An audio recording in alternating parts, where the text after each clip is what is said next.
So ayan, kagigising natin ng ating nap, power nap. Nagpulbo lang ng konti. Hindi pa ako naliligo. Mamaya pa. Mag-garden lang tayo. So, take natin yung opportunity na to para mag-garden. Medyo makulimlim. So ayan, samahan nyo ako at mag-garden tayo. Ayan, kaninang umaga pa ready yan. Ang pag-garden namin. Kasi may bago kaming tanim. Yan yung bagong tanim namin. Forever Rich. One of the lucky plant. Ayan. Tapos yan. Pagpabili kami ng lupa. Tapos mga paso. Tapos may mga binili yung ate kong mayana. Medyo maraming mayana. So, ire-repat natin siya. Ayan. Tapos yan. May mga paso. Tapos yung mga iba. Kasi, dumadami ng aming plants. Ayan. Meron yun. Tatanim namin. Binigay lang sa amin yung ibang plants. Ang gagawin natin, paghahaluin natin itong loam soil made of rice hull, garden soil, coco peat, organics, soilless potting mix, yung ready to use. Ayan. Paghahaluin natin sila. So, 3 shalom at saka 2 organic mix para sa lahat. Magtitignan natin kung may matitira, ilalagay na lang natin siya sa sako. So ayan, so umpisa na tayo. Pagpasensyahan nyo na guys kung tsaka mga kaitetsuwa kung medyo sinisipon ako. Ganun talaga pag may sinusitis.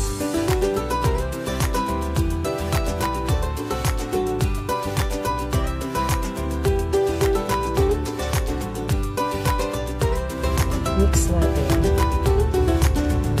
Mas maganda ang pag-mix kung wala kang gloves. Ganoon naman talaga ang pag-garden. Useless sa pag-garden kung naka-gloves ka. Ibig sabihin, wala sa puso mo ang pag-garden. Kung ayaw mong madumihan ang kamay mo, huwag ka mag-garden. Ayan. Una natin iriripat ito. Ito. Ayan. Mga December cactus. Ayan, naripat na siya. Susunod natin ito.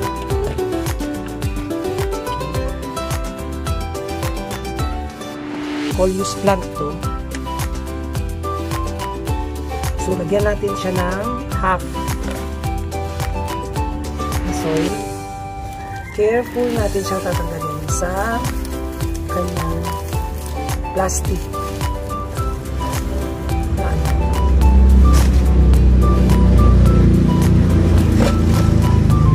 Saka natin siya.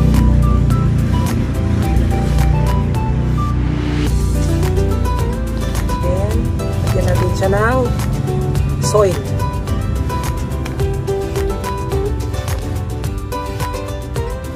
Enough lang.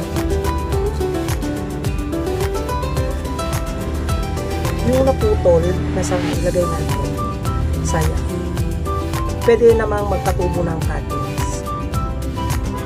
So yan. Okay na. Sunod naman ito. Ito yan. Ganun din. Tanggalin yung kanyang plastic.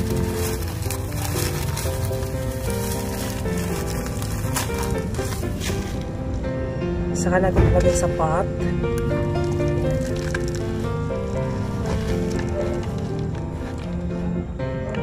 Then, put soil.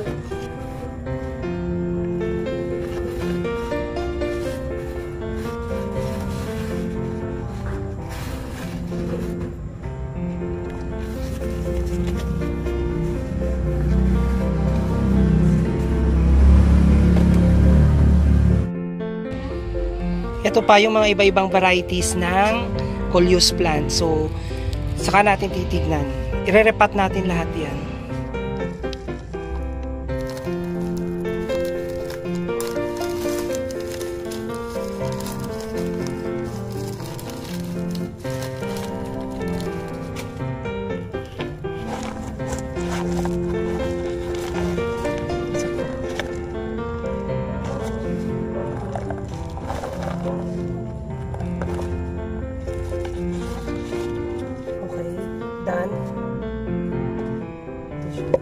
naman siya.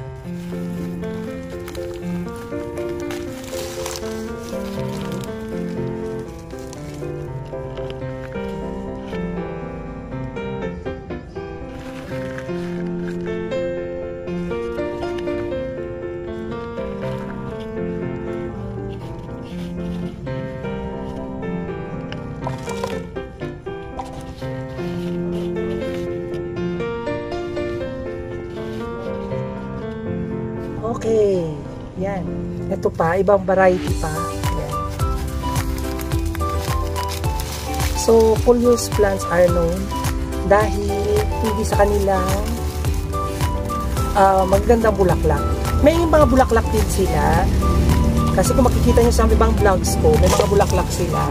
Pero more on, naenggan yung mga tao sa kanila because of sa kanilang kakaibang mga leaves. Yung leaves nila, ang ganda. Meron akong ginawa yung halo-halo na iba-ibang varieties ng Coleus plant. Pag tumubo na siya or lumago siya, tingnan nyo, maganda ang effect. Maganda yung kalalabasan dahil dun sa kanilang varieties ng leaves. Pero so far, ang gagawin muna natin, per variety muna yan. Ito ipasa pa. Yan. O, diba? Iba din. Iba din ang leaves niya.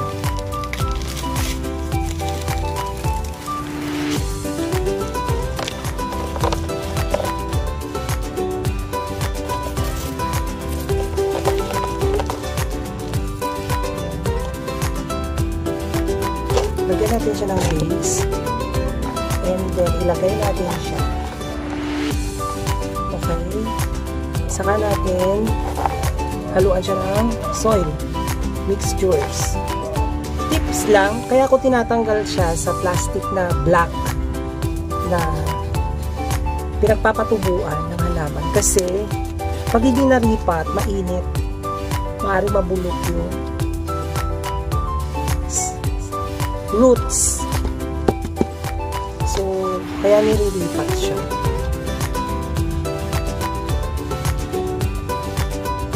Ayan.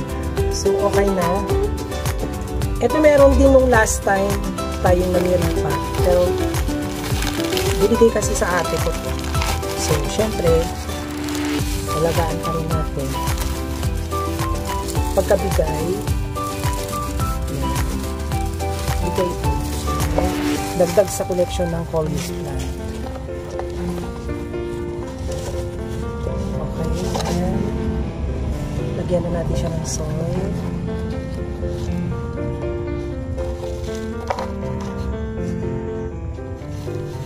Dahan-dahan lang kasi shrub ang Coleus plant. Medyo mabilis silang maputol. Mabali.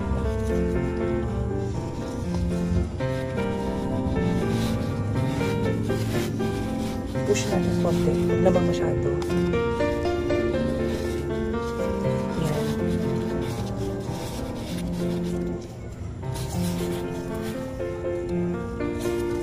Pag naglilipat tayo, sa akin kasi kailangan nakakamay ka kasi may anong pagmamahal yan.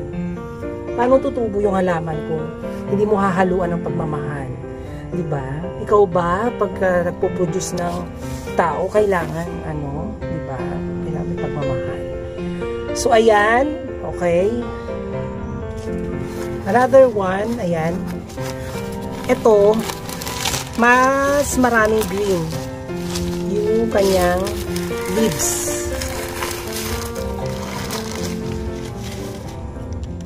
Oops. Ay. Yan.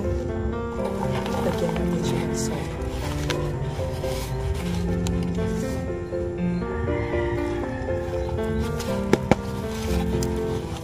May vlog ako kung saan discuss ko doon yung mga basic para sa mga iba-ibang klase ng halaman. From Coleus, snake plant, to different varieties ng mga halaman pa doon. So, basic pa lang po yun. Based sa research ko, tsaka sa ginagawa namin sa aming mga halaman. Ayan. Ito, yung maliliit naman ang leaves niya.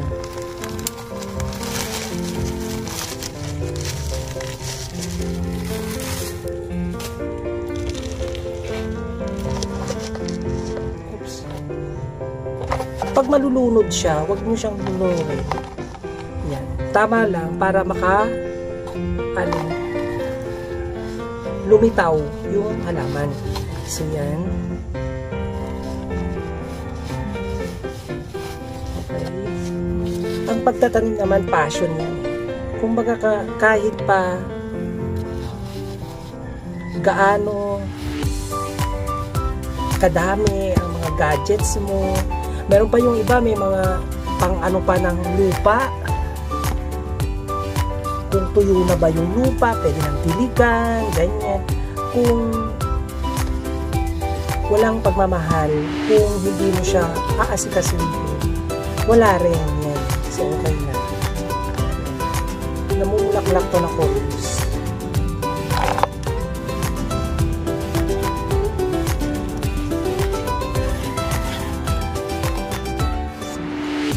Variety din yan.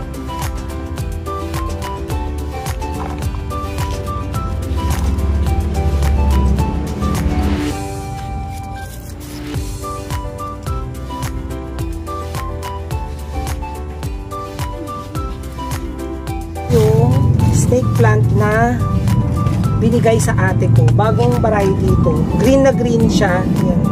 Green na green yung kanya. Yan, green na green yung kanyang leaves. May mga parang marka, parang snake. Yan siya. Ito. Tama lang para tumayo.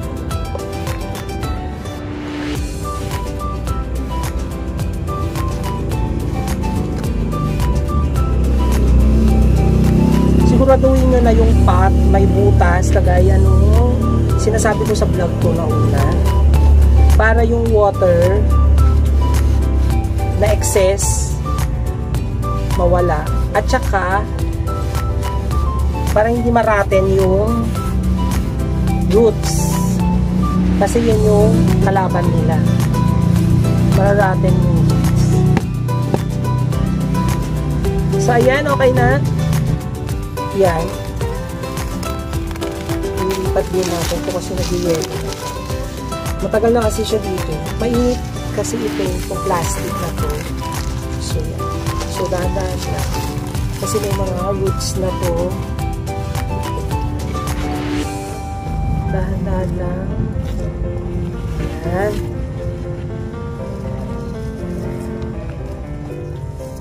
May mga suloy.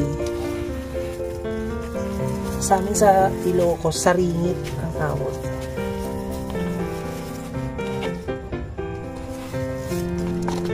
Yan.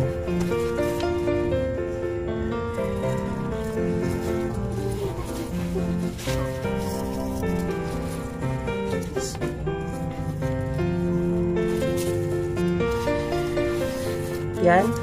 Okay na.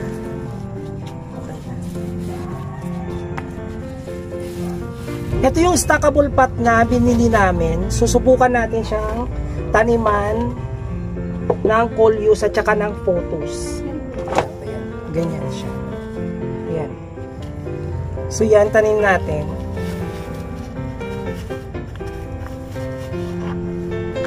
Subukan natin taniman yung lahat ng iba-ibang varieties na coleus.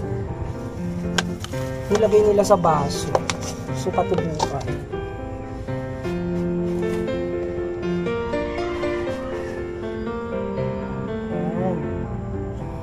I-arrange lang natin kasi yung gitna niya may ipit kapag ilagay natin. Kasi yung stackable pot parang may terraces. Ay, naputol. Ayan o, mabilis siyang maputol. Yan pa. Ilagay natin. Yan. Yan. Yan. Yan ang unang experiment natin. Yan, magkakaiba. So, yung isa pang layer, gagawin natin. So, yan yung second layer, gagawin ulit natin. Iba-ibang elite variety. Tapos ito, ano natin? Lagyan na natin siya ng soy. Ano natin kasi may mga iba. May tubo na. May baby. So, yan yung huli. Yan. Set na yung isang variety. Parang orange yung ano yun.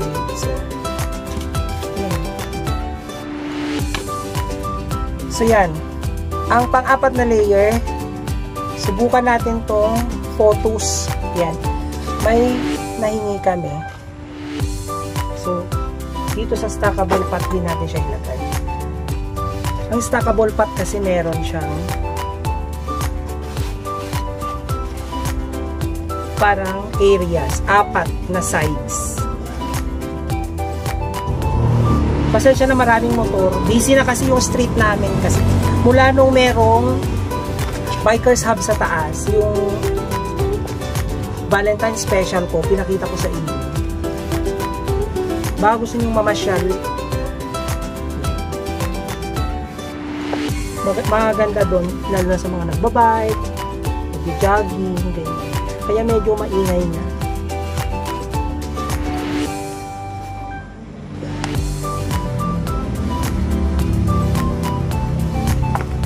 Dami ng sasakyan. Bike, mga joggers. Okay.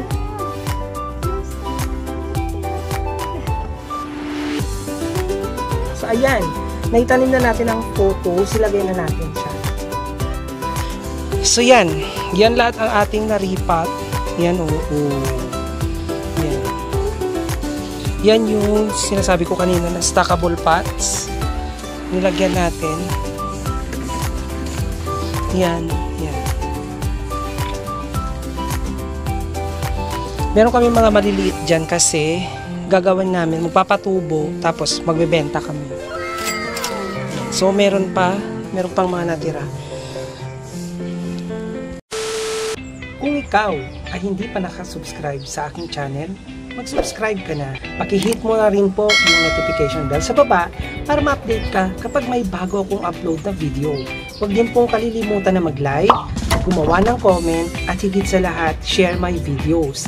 Mga ka-Itechua, please visit my YouTube community at higit sa lahat, please don't skip ads. Ako po ulit, si Piting TV. Ang isang simpleng buhay ko ay magbibigay ng pagmamahal, pagpapahalaga, at inspirasyon sa inyo pong lahat para sa ikatatagumpay ng ating mga pangarap sa buhay. Sa bawat bukas na tayo nangangarap, mangarap po tayo ng mataas, huwag matakot mangarap.